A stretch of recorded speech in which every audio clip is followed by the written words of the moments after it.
नमस्कार दोस्तों, आज हम बहुत ही इम्पोर्टेंट टॉपिक के बारे में बात करने वाले हैं।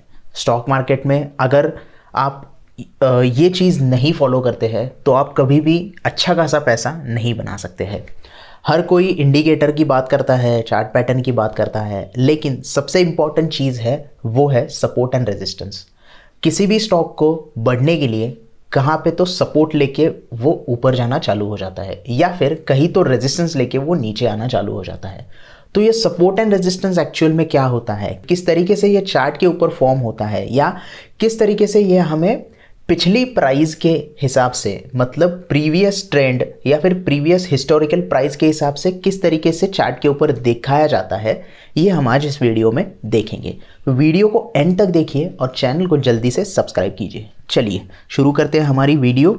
सपोर्ट एंड रेजिस्टेंस क्या है? सपोर्ट एंड रेजिस्टेंस वो पॉइंट्स है जो कहीं पे एक ठहराव या फिर रिवर्सल दिखाता है। मतलब प्राइस गिर रही है तो कहीं पे आके ठहर जाएगी, वहाँ पे कंसोलिडेट होगी, वहाँ पे सपोर्ट लेगी और वहाँ से रिवर्स हो जाएगी और फिर से अपवर्ड डायरेक्शन में मूव करने लगेगी। या फिर कोई प्राइस अपवर्ड डायरेक्शन में मूव कर रही है तो ऊपर जाके किसी भी पॉइंट के ऊपर या फिर प्राइस के ऊपर ठहर जाएगी, वहाँ पे थोड़ी देर बिताएगी या फिर कंसोलिडेट होगी और वहाँ पे रेजिस्टेंस लेके फिर से रिवर्स हो जाएगी। तो सपोर्ट एंड रेजिस्टेंस यही काम करता है, प्राइस को बताता है कि कहाँ पे सपोर्ट लेना है, कहाँ पे उसको रेजिस्टेंस लेना होता है। सपोर्ट कहाँ पे तैयार होता है? जहाँ पे डाउन ट्रेंड आता है। डाउन ट्रेंड आने के बाद एक जगह पे जाके प्राइस ठहर जाती है, वहाँ पे डिमांड आना चालू हो जाता है, वहाँ पे बायर्स एक्टिव हो जाते हैं और उस प्राइस पे बहुत सारी बाइंग का प्रेशर बन जाता है, वहाँ पे सपोर्ट आता है और वहाँ से स्टॉक रिवर्स होके फिर से अपवर्ड डायरेक्शन में मूव करने लगता है। रेजिस्टेंस कहाँ आता है दोस्तों? स्टॉक बहुत बढ़ चुका है और बहुत सारे लोगों ने स्टॉक में बाइंग कर ली है और अभी उनको प्रॉफिट बुकिंग करनी है, तो किसी एक प्राइस के ऊपर वो लोग क्या करते हैं, अपना जो स्टॉक है या फिर अपनी जो पोजीशंस है वो स्क्वायर ऑफ करना चालू कर देते हैं या फिर प्रॉफिट बुकिंग करना चालू कर देते हैं। स्क्वायर ऑफ का मतलब होता है कि पूरी की पूरी पोजीशंस से एग्जिट कर देना। प्रॉफिट बुकिंग का मतलब है दोस्तों कि कुछ स्टॉक बेच के वहाँ पे अपना प्रॉफिट बुक कर लेना। तो ये सारी चीज़ें रेजिस्टेंस के लेवल पे होती है, वहाँ पे सप्लाई आता है, बहुत सारा सप्लाई आता है और स्टॉक वहाँ से रिवर्स होके गिर जाता है। तो ये सपोर्ट एंड रेजिस्टेंस का जो बेसिक थिंग है ये होती है। यहाँ पे साइकोलॉजी बहुत मेजर रोल प्ले करती है दोस्तों, कि इन्वेस्टर हो या ट्रेडर हो, आपको पता होना चाहिए कि कहाँ पे डिमांड जोन है और कहाँ पे सप्लाई जोन है, क्योंकि वही आपका सपोर्ट और रेजिस्टेंस होगा। फ्यूचर मार्केट की मूवमेंट अब अगर आपको पता करनी है तो आपको वहाँ पे सपोर्ट देखना पड़ेगा जहाँ पे बहुत सारी डिमांड है। बहुत बार प्राइस वहाँ आके सपोर्ट लेके फिर से ऊपर चली गई है, ऐसे पॉइंट्स आपको चार्ट के ऊपर ढूंढने होंगे। वो आपको वहाँ पे जोन क्रिएट करना होगा कि ये डिमांड जोन है। मान लो कोई स्टॉक 500 रुपये में बार बार नीचे आके ऊपर 1000 रुपये तक जा रहा है, ऐसा एक बार हो गया, 2 बार हो गया, 3 बार हो गया, तो यहाँ पे हम क्या समझ में आता है कि 500 रुपये के आसपास उसका एक सपोर्ट बन गया है और यहाँ पे डिमांड आ रही है स्टॉक को।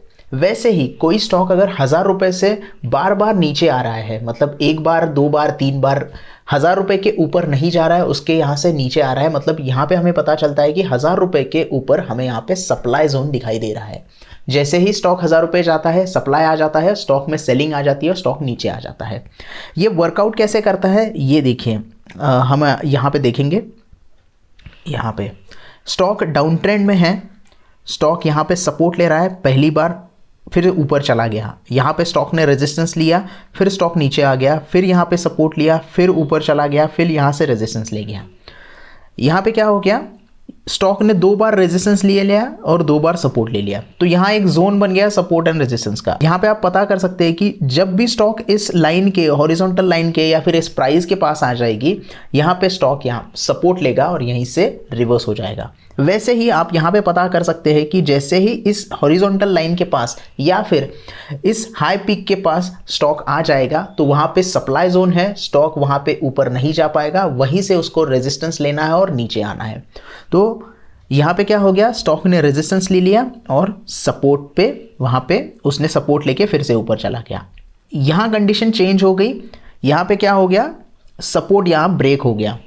जब भी दोस्तों सपोर्ट ब्रेक होता है तो वही सपोर्ट बाद में रेजिस्टेंस का काम करता है। जैसे कि यहाँ पे देख रहे हैं कि स्टॉक यहाँ पे ब्रेक हो गया और नीचे आ गया। नीचे आके क्या किया, पहली बार स्टॉक ने यहाँ पे सपोर्ट ले लिया, फिर ऊपर चला गया। ऊपर जाने के बाद क्या हो गया, जो प्रीवियस सपोर्ट लाइन थी, जो हिस्टोरिकल सपोर्ट था, वो यहाँ पे रेजिस्टेंस का काम कर रहा है। मतलब स्टॉक यहाँ से गिर गया, सपोर्ट लेके यहाँ से रिवर्स करने की कोशिश की, प्राइस ने यहाँ से रिवर्स करने की कोशिश की, लेकिन प्रीवियस जो सपोर्ट लाइन थी वो अब रेजिस्टेंस का काम करेगी। मतलब यहाँ पे जो प्राइस एक्शन बना था सपोर्ट के लिए, वो अब प्राइस यहाँ से ऊपर जाने नहीं देगी, क्योंकि सपोर्ट बिकम्स रेजिस्टेंस।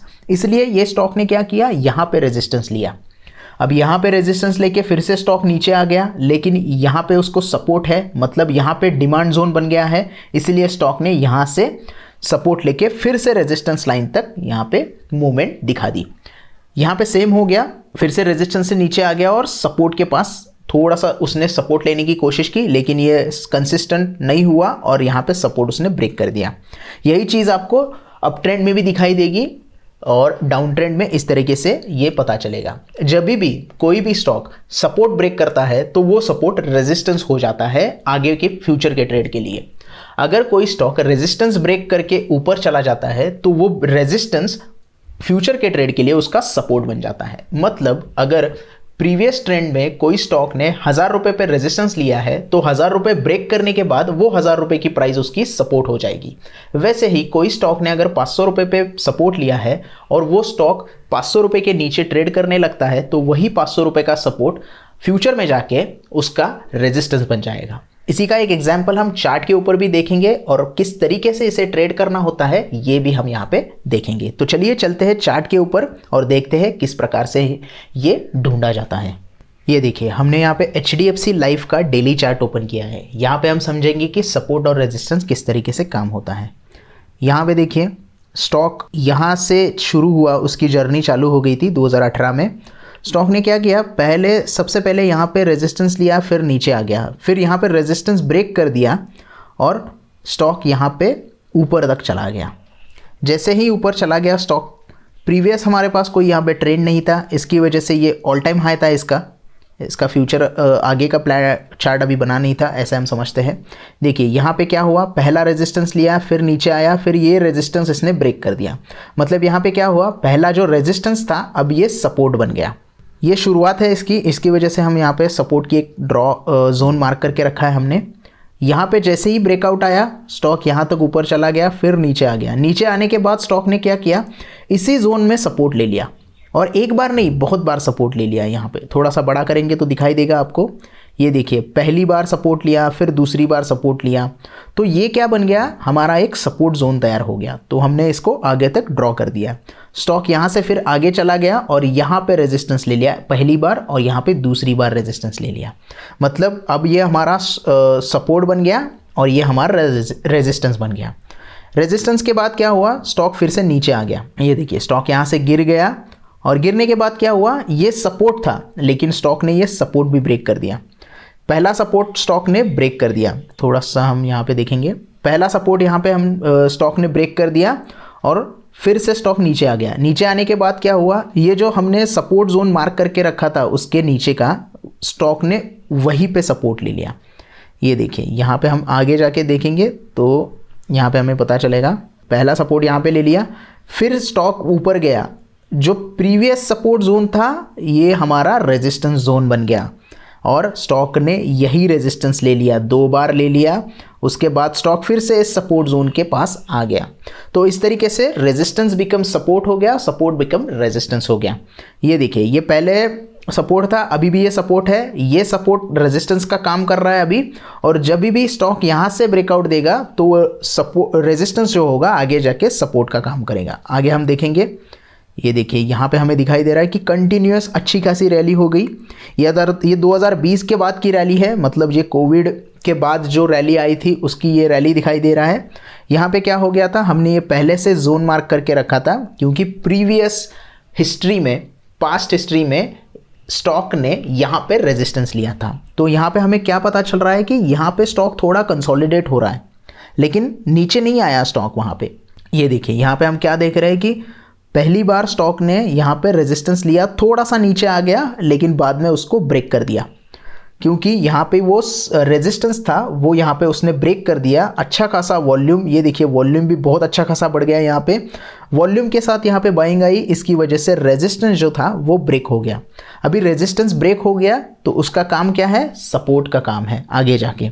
तो यहाँ पे आप देख सकते हैं, ये देखिए रेजिस्टेंस ब्रेक कर दिया और स्टॉक ने ऑल टाइम हाई लगाया। ऑल टाइम हाई लगाने के बाद क्या हुआ, यही जो पहले रेजिस्टेंस था वही अब सपोर्ट बन गया, उसी के आसपास स्टॉक ने सपोर्ट ले लिया। आप जोन बना सकते हैं, ऐसा नहीं है कि एक कंटिन्यूस एक एग्जैक्ट प्राइस होती है कि मैंने बोला अगर 1000 रुपये की प्राइस के ऊपर सपोर्ट ले रहा है तो 1000 ही रुपये के ऊपर सपोर्ट लेगा। आप प्लस माइनस 20-25 कर सकते हैं, वो जोन बना के उस जोन में से आप सपोर्ट लेके स्टॉक ऊपर जा सकता है। यहाँ पे प्राइस ने क्या किया है, इसके आसपास ही कहीं सपोर्ट लिया है और फिर से स्टॉक ने हाई लगाया है। प्रीवियस हाई जो था उसके ऊपर हाई नहीं गया है, मतलब ये रेजिस्टेंस जोन था, सप्लाई जोन था।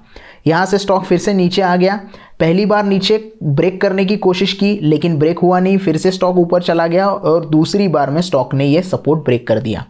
अब ये सपोर्ट ब्रेक कर दिया है तो ये क्या हो गया, हमारा रेजिस्टेंस जोन हो गया, ये हमें यहाँ पे पता चलता है। जैसे ही ये सपोर्ट जोन ब्रेक कर दिया, स्टॉक ने बहुत नीचे की मूवमेंट दे दी, स्टॉक ने ये दूसरा सपोर्ट भी ब्रेक कर दिया और तीसरे सपोर्ट के ऊपर हमने यहाँ पे स्टॉक को आते हुए देखा।